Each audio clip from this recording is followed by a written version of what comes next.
নিয়ে বসে লোকমান।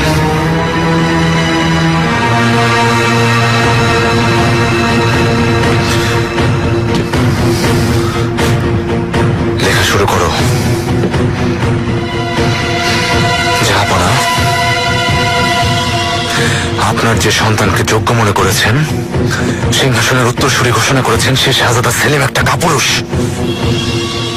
শাহজাদা, ক্ষমা করবেন, এটা কি? আমি যা বলেছি লেখো।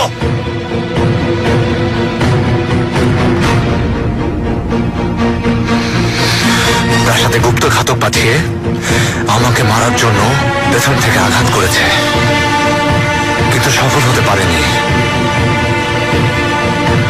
জিনের এখন এই অবস্থায় কোনো পদক্ষেপ না নিয়ে চুপ থাকবো না, আর আপনার সাহায্যের অপেক্ষাও করব না।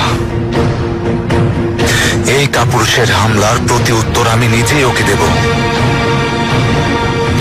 বিষয়টা আপনাকে জানিয়ে রাখতে চাই।